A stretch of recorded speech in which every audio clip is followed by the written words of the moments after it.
Hello, David Zaritsky for the Bond Experience. Welcome back. A quick update on Bond 25. You know, the last update that we did on Bond 25 had a lot of controversy to it. I put out this crazy theory that some people had bandied about different 007s, and the comments went crazy. It was some of our biggest hits. I think it's up to like 38,000 unique views right now. So listen, that's not unusual. I mean, we are all so passionate about James Bond. I mean, think about it. You know, some of the controversy over, a black Bond, a woman Bond, and all those different things. I mean, it really raises everybody's passion levels one way or another, and that's fine. I mean, let's not forget that conflict is okay. I think people shy away from conflict, but conflict is okay. And by the way, when you have speculation, there is going to be a certain amount of conflict, and that's okay. We've got a long way to go until we get those first shots from Bond 25. So there's going to be speculation. We could either have fun with it, that's a choice, or we could just get maniacal about it and try to throttle each other. And why would you want to do that? It's a small Bond community. Let's all try to embrace each other, no matter where we stand on things. Anyway, off my little soapbox, here I come down, and I'm back. Bond 25, a couple of updates since we last talked. First of all, the interesting idea of the dissemination of false rumor. Now, it's very possible that Eon and friends of Eon are disseminating some false rumors. We talked about Mark Strong and his fitness instructor posting that thing on Instagram, then taking it off, then even chats behind the scenes.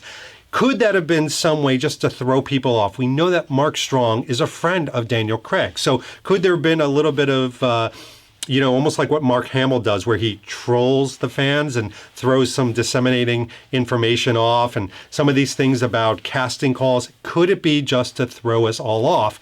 We pretty much know there isn't going to be those Sony leaks to tell us about scripts and ideas and characters and all these different things. And no, they're going to be much tighter. They're going to be much more careful. So all of those things could have been things to throw us off. Now, then you have, obviously, our good friend who could play Felix Leiter again, actually in an interview talking about and saying things like, well, we'll have to see. I mean, that's not a no. It's not a commitment. It's this kind of nebulousness that's out there right now. And I think that's what we're all experiencing. If I could categorize where we are with Bond 25, it is nebulous. We're kind of just floating out there in a limbo. We don't have too much information. Now and then on IMDb, new cast members may come up, not so much cast members, but some of the staff and some of the behind-the-scenes individuals will come up. But very little else is known out there. Now, look at what I'm wearing. Look at behind me. What's interesting is, as you heard from some of the interviews with Adam Brown, from Oliver Brown, and perhaps there are some other brands that are having conversations with Eon in the marketing department, it seems like things are heating up behind the scenes, possibly from a brand standpoint. But we won't know anything until obviously it's much closer, hopefully December 3rd or December 8th when they start filming. And I believe that in the beginning of December in London, they will have a press conference, lots of people. We're going to try to get invited, where they actually reveal the title, the cast, and more of the details. And I think they're going to be really tight-fisted, very tightly woven with anything coming up into there. I don't believe we're going to have too many official events. We had the Solden one with Elements. Hopefully you all saw that vlog and some of the great write-ups from some of the people that were invited. But I don't think we're going to have too many events leading up to December. I think now until December, it's going to be relatively quiet unless something behind the scene starts to work through the cracks and reaches our ears. But again, it's all going to be that speculation. Here's what I believe. So here's kind of my stance on Bond 25. I believe that Bond 25 is going to harken back to a very traditional storyline. I don't think they're going to be doing gimmicks. I don't think they're going to be doing twists. I think you're going to really see Danny Boyle and the writers and Daniel Craig introduce, and Barbara Broccoli and Michael Wilson introduce again Daniel Craig going out on a note that is much more around the traditional going on a mission, connecting. Maybe not even having this final ending of death and handing over the baton and things like that. It could be just kind of going off into the sunset with a girl in a boat. It could happen. I believe that's the route that they're going to go. Maybe a part of that belief is that's what I really want. I mean, I want to see other 00 agents running around. I do. I want to see the 00 sitting in a semicircle and M is talking to them and giving them assignment, and you're going to Nassau and you're going to Canada and you're going here, and Bond gets his thing. Or better yet, Daniel Craig doing some sort of maybe even pre-title sequence with other 00 agents. And maybe maybe they don't even acknowledge that he went off into the sunset. Maybe somewhere in the pre-title sequence, look at me speculating again. Oh boy, am I going to get hate email. But maybe he could connect in the pre-title sequence with other 00s, and the audience slowly gets the fact that they're back. Maybe there's a conversation between another 00 and him saying, good to have you back, Bond. And he goes like, I never left. Now shut up and, screw your silencer in.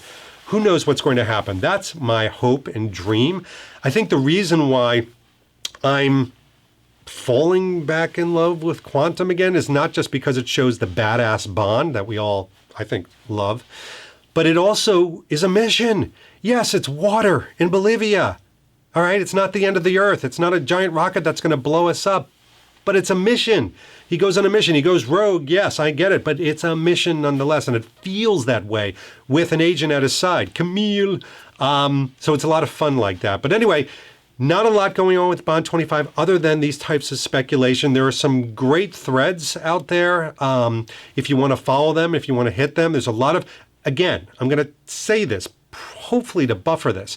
You're going to read things that make you upset, and you're going to connect with people that are emphatic and dig their heels in, and that's okay.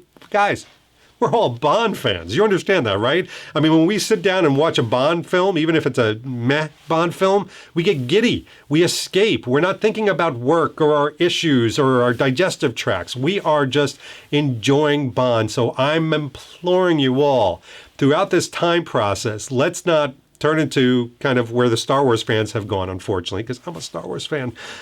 Let's kind of keep this solidarity that we have. Let's concretize. Is that a word? I don't think so. I'm not playing Scrabble. But let's really keep this all together. And hopefully for the next Bond 25 update, we've got 1 or 2 more nuggets that we can give you. We're going to give you updates no matter what. This has been David Zaritsky for the Bond Experience, and we will see you all very soon. Take care. Oh, hey, you're still here. I didn't even know. Listen, while you're here, if you want, so I would actually go to this button right here and click on it, because then you actually subscribe to our vlogs. It's amazing. You get to see all the upcoming stuff first. You get notifications. It screams at you while you're at work. It's absolutely amazing. Just click on this button, hit subscribe. Just move your cursor, move.